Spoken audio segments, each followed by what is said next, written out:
एक राज्य के मंत्री सरकारी दौरे पर थे। जिस इलाके में कार्यक्रम था, उस इलाके का चौकी इंचार्ज उनकी सुरक्षा के लिए बाकायदा ड्यूटी पर मुस्तैद था।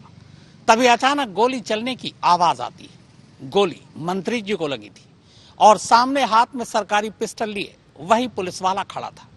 एक पुलिस वाले के हाथों एक मंत्री की हत्या हो चुकी थी। पर सवाल यह है कि पुलिस वाले ने आखिर मंत्री जी को क्यों मारा।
उधर गांधीनगर में मंत्री को निशाना बनाए जाने की इस भयानक वारदात के चलते मौके पर अफरा तफरी के हालात पैदा हो गए। कुछ देर के लिए लोगों को समझ ही नहीं आया कि गोली चलाने वाला वाकई कोई पुलिसकर्मी है या फिर खाकी वर्दी में कोई और हमलावर।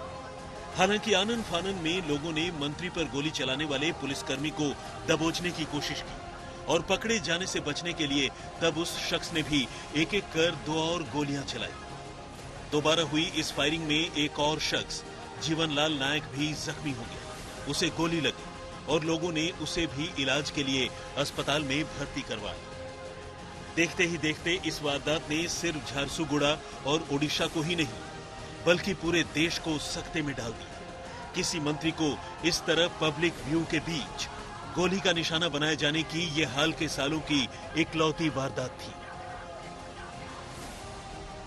हमले के बाद पहले नोबकिशोर दास को झारसुगुड़ा के सरकारी अस्पताल में ले जाया गया था, लेकिन उनकी हालत को देखते हुए उन्हें कुछ ही देर बाद एयरलिफ्ट कर राजधानी भुवनेश्वर के अपोलो अस्पताल में ले जाया गया, जहां एक्सपर्ट्स डॉक्टरों की टीम ने उन्हें बचाने की हर मुमकिन कोशिश की, मगर शाम होते होते उनकी जान चली गई।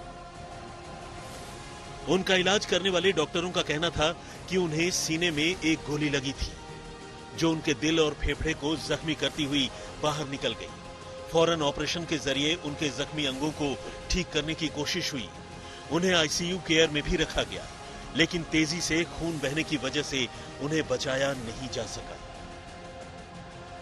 उधर शुरुआती जांच में ही यह साफ हो गया कि हमलावर एक पुलिसकर्मी था, जिसकी ड्यूटी ब्रजराज नगर के गांधीनगर पुलिस पोस्ट पर ही थी। उसकी पहचान ओडिशा पुलिस के assistant sub inspector Gopal Krishna Das के तौर पर हुई है। मौके पर ही मंत्री के आगमन के मद्देनजर गोपाल कृष्ण दास की ड्यूटी ट्रैफिक क्लियरेंस की थी।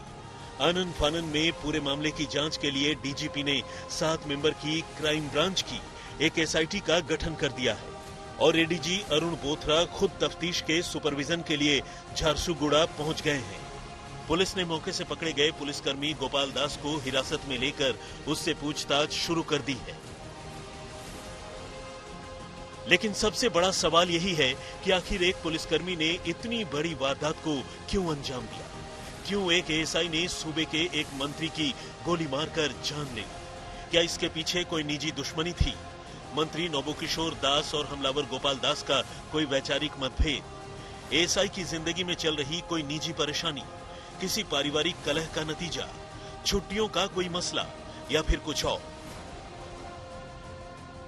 फिलहाल इस मामले की जांच में पुलिस तमाम पहलुओं को ध्यान में रखकर चल रही है, लेकिन कत्ल का मकसद अब तक साफ नहीं है। हाँ, कुछ सूत्रों का यह जरूर कहना है कि हमलावर पुलिसकर्मी गोपाल दास पहले झारसुगुड़ा से ही विधायक रहे नोबकिशोर दास का पर्सनल सिक्योरिटी ऑफिसर यानी पीएसओ रह चुका है और गोपाल को पिछले 7-8 सालों से बाइपोलर डिसऑर्डर नाम की मानसिक बीमारी भी रही है। लेकिन फिर सवाल वही है कि क्या इस हमले और कत्ल के पीछे गोपाल दास की मंत्री से उनके पीएसओ रहने के दौरान हुई कोई पुरानी खुन्नस है या फिर बाइपोलर डिसऑर्डर का नतीजा? हमलावर पुलिसकर्मी गोपाल दास का इलाज करने वाले डॉक्टर ने उसे बाइपोलर डिसऑर्डर जैसी मानसिक बीमारी होने की खबर की पुष्टि की। उन्होंने बताया कि पिछले 7-8 साल पहले उन्होंने इस बीमारी के चलते गोपाल दास का इलाज किया था और तब नियमित रूप से दवाएं लेने की वजह से उसकी तबीयत काफी हद तक ठीक हो गई थी। तब गोपाल का इलाज बरहमपुर के MKCG अस्पताल में चल रहा था। डॉक्टर का कहना है कि नियमित रूप से दवाएं लेने से वो ठीक रह सकता था, लेकिन इन दिनों वो अपनी दवाएं नियमित रूप से खा रहा था या नहीं, ये तभी साफ हो सकेगा जब झारसुगुड़ा में उसके साथ रहने वाला कोई शख्स इसके बारे में जानकारी दे।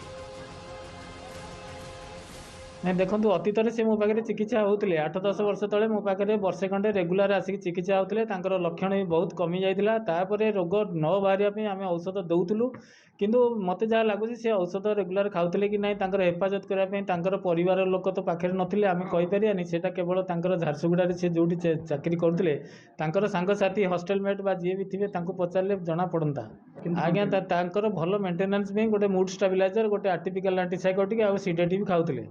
अच्छा से लक्षण कौन कौन बाहर देखो रोगटा जो जोर बाहर जो लोकटा पूरा रागी जाए बाड़िया पिटा करे बेसी गपे शुएनी खाएनी आ से कौन सी गोटे लक्ष्य पाइबा हेले आपन जदि अटकेबे से आपन को मारी दे पारेबो से एते जोर रागुथिले। माइंड डिसऑर्डर थिला कि माइंड डिसऑर्डर माने पूरा डायग्नोज करा हेतिला तांको ताके बाइपोलर अफेक्टिव डिसऑर्डर बोली गोटे रोग अछि सेतरे सफर रहउथिले नहीं कि वर्तमान प्रेजेंट हिस्ट्री से कहूनी मु पास्ट हिस्ट्री कहूँ गत 8 वर्ष तले जो चिकित्सा होता से भल था चाकरी कहीं बहिष्कार करा जाता किंतु बर्तमान ठीक अच्छे वर्तमान मो पाखे से आसती तो मुझे जानवी केमती खाली मेडिसिन कंटिन्यू करते से वर्ष को थरे आसते गत वर्ष से खाली लेखिकी नहीं जाते औषध से खाऊँ कि ना भी मुझे जाननी रोगर लक्षण अच्छी कि ना भी जाननी। लास्ट केबे आसले आज्ञा 4-6 मास 8 मास तले थरे आसते एक्जाक्ट डेट तो मन नहीं। हालांकि हमलावर गोपाल कृष्ण के घर वालों से हुई बातचीत के बाद भी ये कहानी पूरी तरह साफ नहीं हो सकी है। गोपाल का परिवार झारसुगुड़ा से दूर गंजाम जिले में रहता है। घर में दूसरे लोगों के साथ साथ उसकी बीवी और बेटी भी है। 29 जनवरी यानी हमले वाले रोज गोपाल कृष्ण दास ने सुबह वीडियो कॉल कर अपनी बेटी से बात की थी, लेकिन इससे पहले कि उसकी अपनी बीवी से बात हो पाती फोन डिस्कनेक्ट हो गया। पूछताछ के दौरान गोपाल की बीवी ने बताया है कि वो अपनी दवाएं झारसुगुड़ा में नियमित रूप से ले रहे थे या नहीं, इसके बारे में वो पक्के तौर पर नहीं बता सकती, क्योंकि वो परिवार से दूर अपने काम के लिए वहां एकदम अलग रहते हैं। गोपाल की पत्नी जयंती दास की माने तो गोपाल करीब 5-6 महीने पहले छुट्टियों पर घर आए थे। खबर तो मु तो निजे न्यूज रे सुनिले हम कोन कहि